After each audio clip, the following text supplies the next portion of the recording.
Abriram em Atos 5, só que nós vamos começar essa leitura do 4, versículo 32, para que você entenda o que está acontecendo aí no capítulo 5. Então, agora que você está no capítulo 5, basta você virar a página da página anterior. Eu farei leitura, apenas acompanhe em sua Bíblia. Versículo 32 do capítulo 4. Da multidão dos que creram, eram um coração e alma. Ninguém considerava exclusivamente sua nenhuma das coisas que possuía. Tudo, porém, lhes era comum. Com grande poder, os apóstolos davam testemunho da ressurreição do Senhor Jesus, e em todos eles havia abundante graça. Pois que possuíam terras ou casas, pois que nenhum necessitado havia entre eles, porquanto os que possuíam terras ou casas, vendendo-as, traziam os valores correspondentes e depositavam aos pés dos apóstolos. Então se distribuía a qualquer um à medida que alguém tinha necessidade. José, a quem os apóstolos deram o sobrenome de Barnabé, que quer dizer filho de exortação, levita, natural de Chipre, como tivesse um campo, vendendo, trouxe o preço e o depositou aos pés dos apóstolos. Entretanto, certo homem, chamado Ananias, com sua mulher Safira, vendeu uma propriedade, mas em acordo com sua mulher, reteve parte do preço, e levando o restante, depositou aos pés dos apóstolos. Então disse Pedro: Ananias, por que encheu Satanás teu coração, para que mentisse ao Espírito Santo, reservando parte do valor do campo? Conservando, porventura, não seria teu? E vendido, não estaria em teu poder? Como, pois, assentaste no coração este desígnio? Não mentistes aos homens, mas a Deus. Ouvindo estas palavras, Ananias caiu e expirou, sobrevindo grande temor a todos os ouvintes. Levantando-se os moços, cobriram-lhe o corpo e, levando-o, sepultaram. Quase 3 horas depois entrou a mulher de Ananias, não sabendo o que ocorrera. Então Pedro, dirigindo-se a ela, perguntou-lhe: Dize-me, vendeste por tanto aquela terra? Ela respondeu: Sim, por tanto. Tornou-lhe Pedro: Por que entrastes em acordo para tentar o Espírito do Senhor? Eis aí a porta aos pés dos que sepultaram o teu marido, e eles também te levarão. No mesmo instante caiu ela aos pés de Pedro e expirou. Entrando os moços, acharam-na morta, e levando-a, sepultaram-na junto do marido. E sobreveio grande temor a toda a igreja e a todos quantos ouviram a notícia destes acontecimentos. Vamos orar mais uma vez. Senhor nosso Deus, ajuda-nos nesta hora, Pai, para que a nossa mente e o coração sejam levados cativos diante do Senhor, para que somente aquilo que é a vontade do Senhor se estabeleça a partir da Tua Escritura Sagrada para o nosso coração, como ensino nesta noite. E que o Senhor sensibilize o coração de cada um de nós, para aproveitar esta mensagem de acordo com aquilo, ó Deus, que o Senhor quer para cada um de nós. Pedimos isso a Ti, ó Deus, em nome de Jesus. Amém. Sobre o que esse texto está falando? Esta é a pergunta que alguns comentaristas colocam no título do texto. Sobre o que esse texto está falando? Para a gente responder essa pergunta, é preciso que a gente volte um pouquinho no nosso contexto. Nós aqui estamos tratando de como é uma vida centrada no Evangelho, já há algumas semanas. E nós estamos trabalhando com Atos a partir do dia de Pentecostes, olhando para a vida de Pedro, de João, dos demais apóstolos, da igreja no primeiro século. E nós ouvimos muito já sobre isso. O último que falou sobre isso foi o seminarista Gabriel, há 2 semanas atrás. E ele nos falou sobre este texto, especialmente sobre os versículos de 32 até o versículo 37. E ele falou sobre a comunhão da igreja, como a igreja vivia, o testemunho dos apóstolos a respeito da ressurreição de Cristo Jesus, a graça presente na igreja. Muito bem, esta é de fato uma marca poderosa da igreja. E o assunto que nós estamos estudando a partir do versículo 32, ele não termina no versículo 37, mas ele continua no capítulo 5, e ele só vai terminar, este assunto específico, ele só vai terminar no versículo 11. E o assunto qual é? A comunhão da igreja. Esse é o ponto. Esse é o assunto desse texto. O texto não está falando sobre dízimos, ou sobre entregar um dízimo errado, ou entregar uma oferta errada, ou alguma coisa desse tipo. Em outra ocasião nós podemos tratar especificamente sobre dízimos e ofertas. O quanto isso é uma doutrina bíblica, o quanto isso é ordenado pelo Senhor, e é, tanto para aqueles que viveram no Antigo Testamento, quanto para nós, é bíblico, é fundamentado nas Escrituras. O Senhor Jesus praticou, os apóstolos praticaram, a igreja praticou no primeiro século, e nós não temos motivo algum para duvidar da veracidade e do fundamento dessa doutrina, até mesmo porque este é um dos grandes meios que Deus nos deixou para declarar para o nosso próprio coração e para as riquezas e diante dos homens que quem governa a nossa vida é Deus.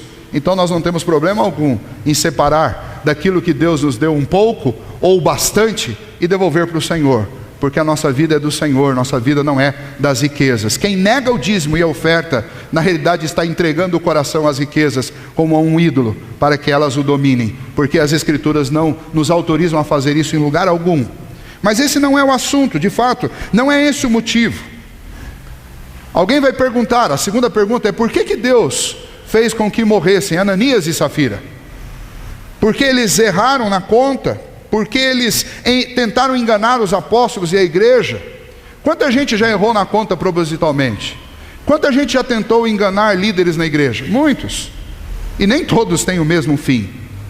Mas para entendermos o que está acontecendo aqui, eu preciso determinar então essas duas respostas. A primeira, do que esse assunto está falando? E nós já falamos, esse assunto está tratando de comunhão. Tanto no meio, quanto antes e quanto depois, o assunto é comunhão. E por que? A segunda pergunta é: por que Deus exterminou este casal? Por que Deus matou este casal? Esta é a outra pergunta que nós precisamos responder. Para responder, seria bom que nós olhássemos outros textos na Bíblia. Se você abrir sua Bíblia agora, lá em Levítico capítulo 10, você vai ver que dois moços morreram lá. O nome deles era Nadab e Abiú, e eles morreram porque eles fizeram algo diante de Deus, e Deus não suportou isso, e Deus os matou. E o que foi que eles fizeram? Eles tomaram as vestes do seu pai, de Arão, e eles se vestiram como sumo sacerdote, como sacerdote, e eles levaram oferta e levaram ao lugar santo, um lugar que eles não podiam entrar na função que eles exerciam. Eles levaram a adoração ao Senhor, eles tentaram realizar um serviço de culto, substituindo o seu pai e falsificando a verdadeira identidade deles, usurpando de algo que eles não tinham, ocupando um lugar que não era deles, tentando ter diante de Deus a preeminência que eles nunca tiveram. Eles falsificaram diante de Deus a sua identidade, e Deus não tolerou isso, Deus os matou. Se você for para 2 Samuel, no capítulo 6, você vai ver que Davi estava recuperando a arca do Senhor, que havia sido deixado pelos amalequitas, numa colina. Então Davi forma uma grande comitiva e vai buscar esta arca. E ele leva consigo levitas e sacerdotes, que eram as pessoas estabelecidas por Deus para lidar com a arca da aliança, que simbolizava a presença de Deus no meio do povo. E então eles vão buscar esta arca, e Davi, imitando os amalequitas, ele faz o quê? Ele manda construir um carro, que aquilo era a última tecnologia da época, um carro puxado por vacas. Porque foi desta maneira que os amalequitas carregaram a arca. E então Davi, ele deveria observar aquilo que a lei do Senhor preceituava, que aquela arca deveria ser carregada por 4 homens, segurando 2 varões de madeira, e esses varões eram colocados nas laterais da arca, e um homem em cada ponta carregava a arca. Mas Davi quis imitar os pagãos, e ao fazer isso, ele conduziu outros homens, especialmente sacerdotes, que sabiam que deveria ser feito, sabiam como a arca deveria ser carregada. Davi levou estes homens a desobedecer a Deus também. E naquele trajeto vindo para Jerusalém, em um determinado local, uma daquelas vacas tropeça. e balança o carro, e a arca começa a cair. E para evitar a queda, um homem chamado Abiú, ele vai e coloca a mão naquela arca para tentar segurar. Este homem, ao segurar esta arca, ele comete um erro grave, porque primeiro que ele não é alguém autorizado para fazer isso, e segundo porque ele está tentando cobrir o pecado que estava sendo cometido por Davi, e não só por Davi, mas por eles também. E então, ao fazer isso, o Senhor o mata, e ele morre também, porque simplesmente ele deixou de cumprir aquilo que o Senhor tinha dito. Uzá morreu porque Uzá desobedeceu a Deus. Uzá morreu porque Uzá foi conivente com o erro de Davi. Aí você poderia dizer assim: mas pastor, foi apenas um erro inclusive relacionado à forma de carregar a arca. Qual é a importância disso? Bom, até aqui nós já podemos entender algumas coisas a respeito de Deus. Deus estabelece um modo para que a nossa vida aconteça. Deus estabelece um modo para que a adoração a Ele seja prestada. Deus estabelece um modo de lidarmos com as coisas dele. E Nadab e Abiú e Uzá são provas clássicas de que não adianta tentar enganar Deus. Não adianta tentar se fazer passar por uma coisa que você não é na hora de adorar a Deus. Não adianta você tentar encobrir um erro enrustido na sua conduta, na sua vida e na vida do povo de Deus, porque Deus não vai ter por inocente quem tentar enganá-lo. Se você lembrar do Senhor Jesus e do ministério dele terreno, o grande impasse que ele viveu durante os dias do seu ministério foi com uma igreja que o próprio Senhor Jesus classificou como uma igreja hipócrita, porque era uma igreja que era bonita por fora, mas podre por dentro. Jesus chamou os membros dessa igreja de sepulcros caiados, que do lado de fora tinham aquela ornamentação, toda aquela coisa que as pessoas fazem em memória daqueles seus entes queridos, mas por dentro o que tem nada mais nada menos do que um corpo putrificado. E então o que Jesus combateu em todo o seu tempo de ministério foi a hipocrisia daqueles que deveriam ser algo que eles não estavam sendo. E no Antigo Testamento, sempre que Deus lidou com isso, Deus deu exemplos do quão sério é diante de Deus tentar enganá-lo e tentar ser algo que você não é.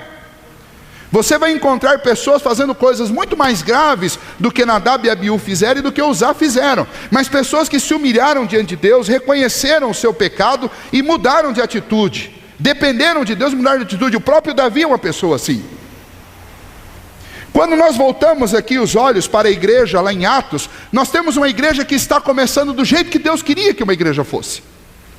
E desde o capítulo 2, quando nós lemos, nós sabemos que essa igreja é uma igreja que perseverava na doutrina dos apóstolos. Essa igreja vivia em comunhão. Essa igreja partia o pão diariamente, de casa em casa. Essa igreja orava diariamente. Havia temor no coração de cada membro dessa igreja. Eles se preocupavam com a necessidade uns dos outros, ao ponto de que aqueles que sentiam no coração esse desejo e tinham condição de fazer isso, vendiam os seus bens e entregavam aos apóstolos para que os apóstolos acudissem às necessidades daqueles que não tinham nada. E estava ali uma comunidade de muita gente que não tinha nada. Por vários motivos. Primeiro, que quando Pedro pregou o primeiro sermão, é dito lá em Atos que cerca de 3.000 homens se converteram. Mas com cada um desses homens você pode contar uma mulher. E com cada um desses casais você pode contar pelo menos um filho. Isso é para ser bem modesto. Então no mínimo 8.000 ou 9.000 pessoas começaram a vida junto com a igreja. E muitos dessas pessoas, dessas famílias, eram gente que tinham peregrinado de longe para vir para a festa de Pentecostes em Jerusalém. Gente que estava ali, mas não tinha casa ali. Muitos desses eram pessoas paupérrimas, que não adiantavam tentar voltar para casa para vender alguma coisa e vir morar em Jerusalém. Eles queriam ficar próximos dos apóstolos, eles queriam ficar junto da igreja, mas eles não tinham condição para isso. Mas eles ficaram ali em Jerusalém, e os apóstolos tinham a responsabilidade de cuidar desse povo todo. Também em Jerusalém, muitos ali eram escravos. E essas pessoas agora, a partir do momento que elas passavam a seguir aquela doutrina de Cristo ensinada pelos apóstolos, muitas delas eram dispensadas pelos seus senhores. Muitos ali, como Zaqueu, tinham uma vida proscrita. e enriqueciam ilicitamente.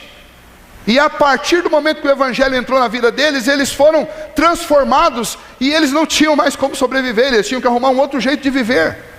Então aquela comunidade era uma comunidade que lidava com um problema social gravíssimo, porque eles tinham ali dentro daquela comunidade gente que tinha condição, mas a grande maioria era gente que não tinha nem lugar para dormir. Então acontece naquela comunidade que a comunhão que eles tinham era tão profunda que ninguém suportava ir lá cantar, orar e celebrar a ceia do Senhor junto com o irmão, e depois ir para casa e saber que aquele irmão não tinha para onde ir, ia para a rua. Então aqueles irmãos vendiam tudo que eles tinham para que eles pudessem equacionar aquela situação. E essa é uma das grandes marcas dessa igreja. Pedro e João, junto com os apóstolos, pregavam, e Deus fazia sinais. Eles foram ameaçados, nós vimos no capítulo 4, foram ameaçados pelo Sinédrio. E então eles procuram a igreja e dividem suas preocupações com a igreja. A igreja ora junto, intercedem a Deus juntos, continuam trabalhando juntos. O Espírito Santo de Deus move aquela igreja. E sempre a marca tanto da perseverança na doutrina, do testemunho, como nós lemos aqui no capítulo 4, a partir do versículo 32, o testemunho fiel dos apóstolos a respeito da ressurreição de Cristo, a vida na graça e novamente a comunhão, era uma marca daquela igreja. Essa igreja não era uma igreja de falsidade nem de hipocrisia. Cada um sabia da necessidade do outro e cada um sabia do potencial de cada um. Então ninguém escondia nada aqui. E então é por isso que Lucas, o autor de Atos, ele vai repetir, tanto lá no capítulo 2, quanto aqui no capítulo 4, essa característica da igreja de cuidar dos necessitados. E então ele vai dizer, olha, essa igreja ela tinha uma vida abundante de comunhão e de graça. O versículo 34, porque nenhum necessitado havia entre eles, porque quando eles descobriam um necessitado, aqueles que possuíam terras vendiam, traziam o resultado dessa venda e os apóstolos distribuíam. E aí ele vai dar dois exemplos. O primeiro exemplo é o exemplo de Barnabé. Vai dizer assim, ó, tinha um homem lá chamado José, que os apóstolos deram sobrenome a ele de Barnabé, e começaram a chamá-lo de Barnabé. Esse homem, com um total desprendimento no coração, ele vendeu um campo, trouxe tudo que ele arrecadou com esse campo e entregou aos pés dos apóstolos, para que aqueles recursos que ele trouxe servissem à igreja. Muito bem, pastor, então agora Lucas passou a falar sobre a voluntariedade, a generosidade, o dar que é melhor do que receber. Não, Lucas não mudou o assunto. Lucas continua falando de comunhão. E ele vai mostrar um exemplo agora, que é um exemplo negativo. Ele vai dizer, entretanto, teve um casal lá, que sem obrigação nenhuma, porque em nenhum lugar, em Atos, nem nos Evangelhos, e nem em lugar nenhum na Bíblia, você vai achar um ensino dos apóstolos ou de Jesus, dizendo que quem tem mais é obrigado a vender tudo e dividir com quem tem menos. Esse ensino não está nas Escrituras.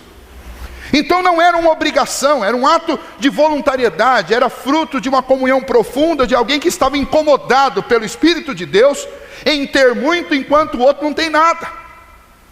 Então Ananias e Safira, nós não sabemos muito bem porquê, nós podemos imaginar, venderam um campo que eles tinham. E eles entraram em acordo em casa para combinar um preço que não era o preço verdadeiro. E então Ananias pegou uma parte e reservou em casa para si, e levou outra parte aos apóstolos, e disse para Pedro, olha, aqui está o resultado da venda do meu campo. E Pedro, obviamente iluminado, inspirado pelo Espírito Santo de Deus, disse, olha, por que Satanás está enganando o seu coração?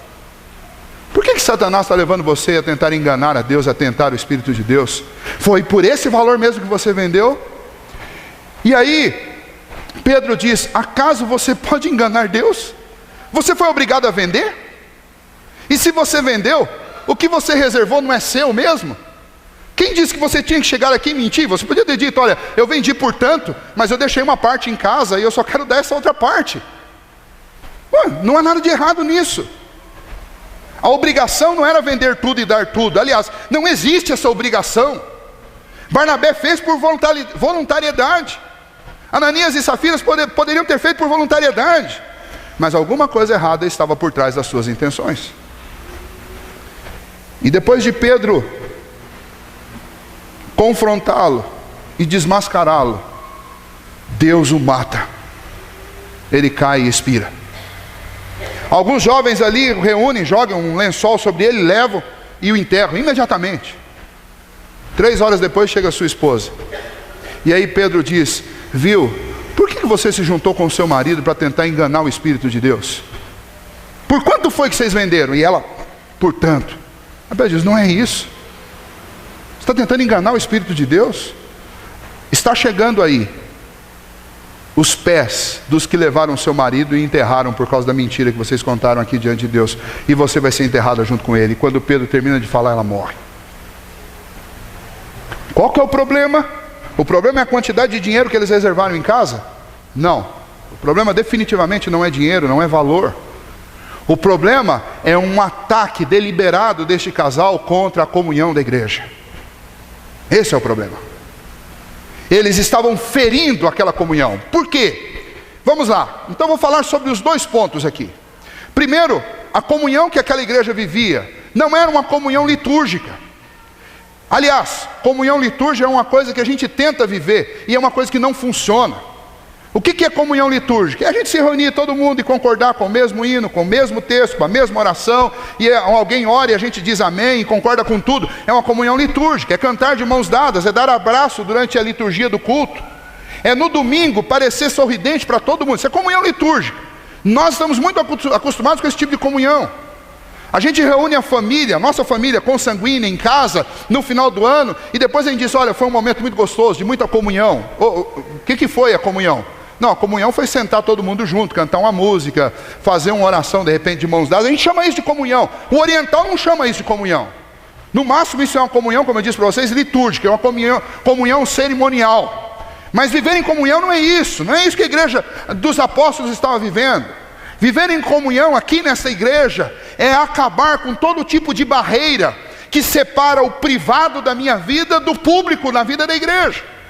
Aquela igreja é uma igreja, as frases para nós são uma igreja que tinha tudo em comum. Segunda frase: cada um tinha o do outro, não tinha o de si como propriamente seu, mas sim do outro. Ou seja, cada um considerava o que tinha não somente seu, mas também do outro. Então não pensem vocês que o que eles contribuíam na vida da comunidade era apenas com dinheiro. Dinheiro é uma das marcas, mas possivelmente a luta de um era a luta de outro. Lembra do que aconteceu com Pedro e com João? Eles foram ameaçados pelo Sinédrio. O que eles fazem? Eles procuram a igreja e contam para a igreja. Também não fica escondendo o problema, porque não existe mais barreiras. Eles não têm para onde ir, a não ser ir lá contar para os seus irmãos que eles estão com dificuldade. Então eles vão e contam. E o que os irmãos fazem? Juntam, unânimes, em oração. E o pedido de um passou a ser o pedido de todos. O problema de um era o problema de todos. A alegria de um era a alegria de todos. Não havia mais segredos entre aquelas pessoas. Eles se reconheciam como um corpo só, como um só corpo em Cristo Jesus. Foi assim que Paulo descreveu a igreja: um organismo vivo, uma comunhão orgânica. Não é uma comunhão plástica, nem uma comunhão litúrgica, mas é eu me sentir parte da família do outro, de tal maneira que é uma ligação muito mais forte e profunda do que as ligações consanguíneas. Não há segredos. Por quê? Porque quem habita no meu irmão é o mesmo Espírito que habita em mim. Então eu não posso ter segredos. Eu não vou falar mal do meu irmão. Por quê? Porque falando mal do meu irmão, estou falando mal do Espírito Santo de Deus que habita nele do mesmo jeito que habita em mim. Eu não posso detonar com a vida do outro. Por quê? Porque a vida dele é a minha vida também. Porque talvez ele é o pé, mas eu sou o braço, ou vice-versa. Talvez ele é um dedo da mão e eu sou um dedo do pé, mas somos parte do mesmo corpo. Se eu detono com ele, eu estou detonando comigo mesmo. Então, a comunhão que esses irmãos viviam é uma comunhão que não era uma comunhão litúrgica, mas é uma comunhão de vida. E portanto, a resposta é: por que Deus tirou a vida de Ananias e Safira? Porque Deus havia inaugurado uma igreja que não era para ser uma igreja hipócrita, uma igreja que não era para ser uma igreja de muros, não era para ser uma igreja cartesianamente dividida. Ele criou uma comunidade que era para ser uma comunidade sem fronteiras, sem segredos, sem privado. Uma comunidade que era para ser um único corpo. E estava indo tudo perfeitamente bem, até que um casal decide ter segredos com o corpo de Cristo. E aí o que Deus vai fazer com esse casal? E vem o segundo ponto para nós hoje. Por que Deus os matou? Porque Deus não tem por inocente o pecador, e muito menos o pecador que atenta contra a comunhão da igreja de Cristo. Porque esta igreja, ela não é do pastor, nem dos presbíteros, nem dos diáconos. Essa igreja é de Cristo. Ela é a menina dos olhos de Deus. Lá em Apocalipse diz que o Senhor passeia no meio da igreja. O Senhor tem o pastor da igreja nas suas mãos. E não há nada que passe escondido diante dos olhos de Deus. Deus não tem por inocente quem atenta contra a comunidade que Ele criou. Então, mas por que Deus pesou tanto a mão e matou? Deus não poderia ter dado uma reprimenda? Deus não poderia ter feito alguma coisa diferente com eles? Por que Deus os matou? Olha, se você tem filho, você deve lembrar, se isso aconteceu, talvez não tenha acontecido, talvez vá acontecer, no dia que o seu filho talvez pegou uma bala, por causa da natureza pecaminosa, pegou uma bala no mercado, e ele não pagou por ela. E quando você descobriu isso, o que você fez por ele? Possivelmente, se você for um bom pai, você o disciplinou severamente. E na cabecinha dele, ele deve ter ficado imaginado: nossa, mas uma bala custa 10 centavos, e o meu pai me deu 10 varadas, meu pai me bateu, meu pai me surrou, me deu um sermão, está falando disso até agora, me pede de disciplina por causa de uma bala. Não foi por causa de uma bala, foi por causa do carro que ele imaginou que daqui 10 anos você poderia roubar. Então ele está te disciplinando hoje por tudo aquilo que você poderia fazer a partir deste ato, para que você nunca faça. Então o que está acontecendo aqui é um Deus que é o dono da igreja. Ele está disciplinando um casal que começou com uma atitude de hipocrisia dentro da igreja, de mentira, de fingimento, de segredo, para que isso não virasse um hábito na vida da igreja. E o que Deus está disciplinando? Deus está disciplinando a quebra da comunhão, porque a mentira aqui é quebra de comunhão.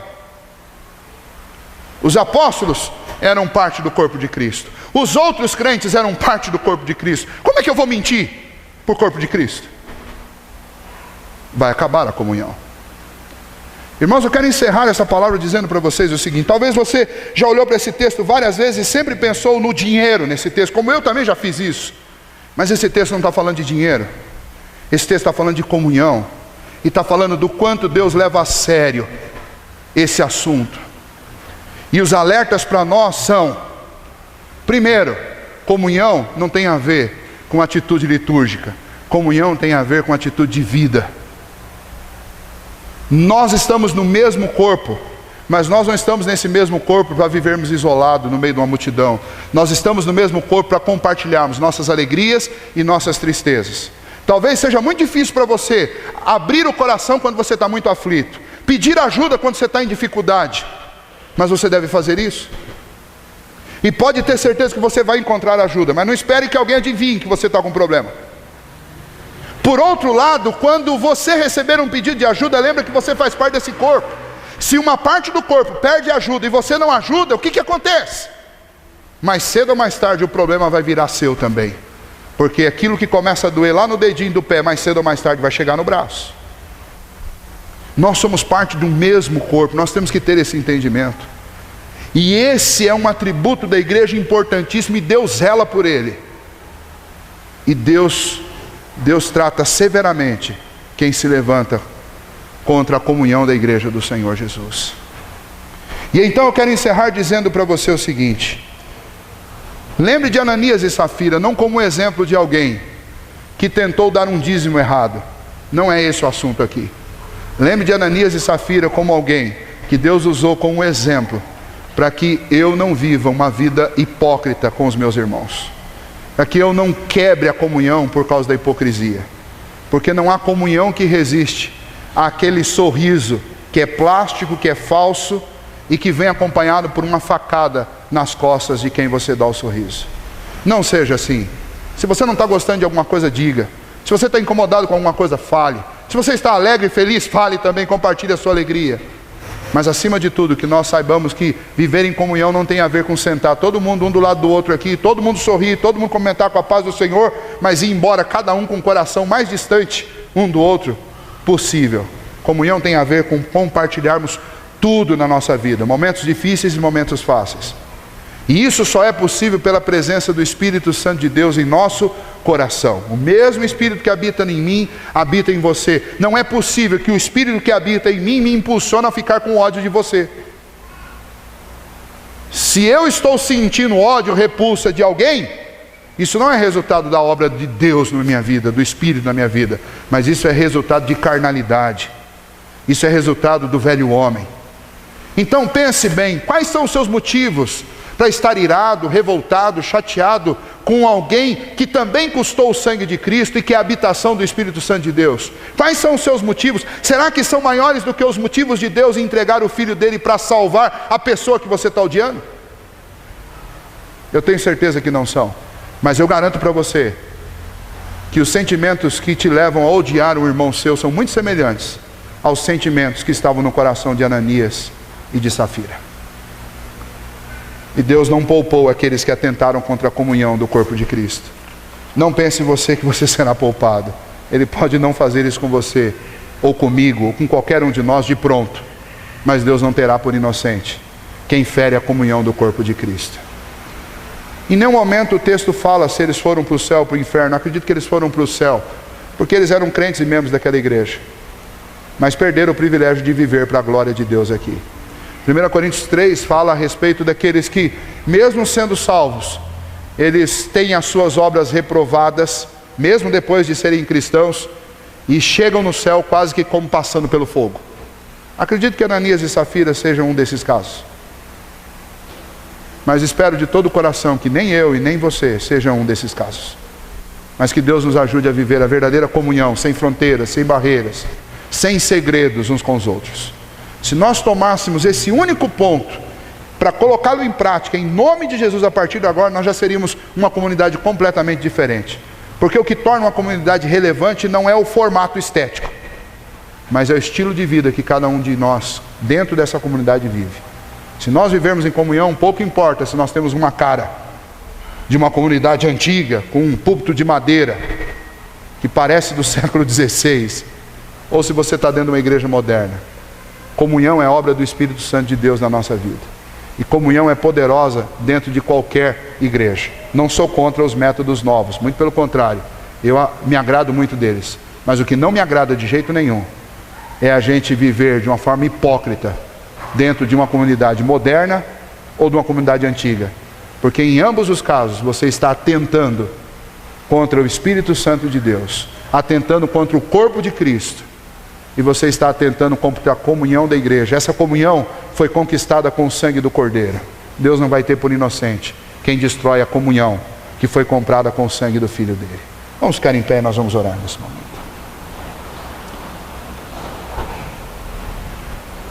Senhor nosso Deus, te agradecemos nesta hora pela tua palavra, ó Deus, que nos mostra claramente, ó Deus, a importância que o Senhor dá à vida de comunhão.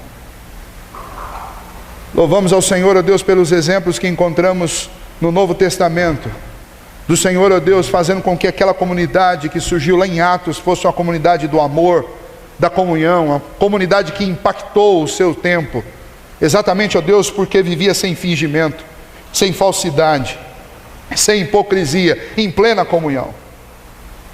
E hoje, ó Deus, quase 2000 anos depois, nós sofremos tanto, ó Deus, com falta disso.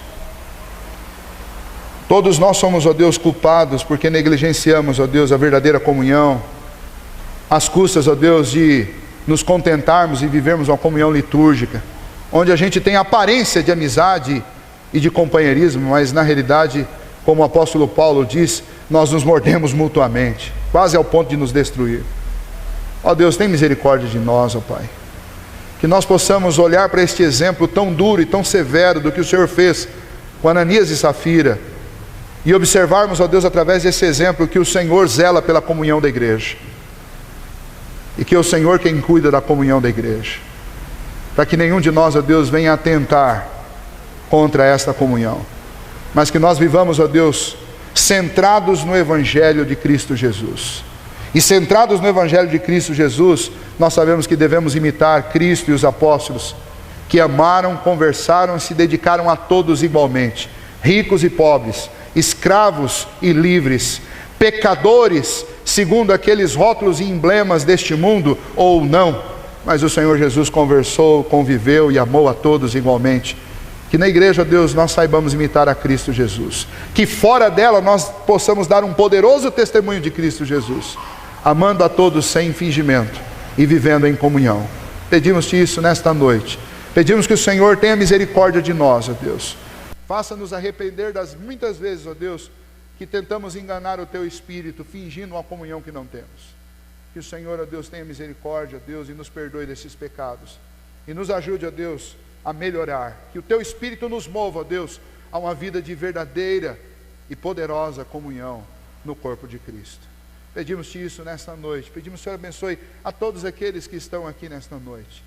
Ó Deus, que o Senhor possa de uma maneira muito especial alimentar-nos durante essa semana com a Tua palavra, através das orações, de tal maneira que nós possamos, através dessa semana, dar um bom testemunho do Senhor por onde quer que nós formos.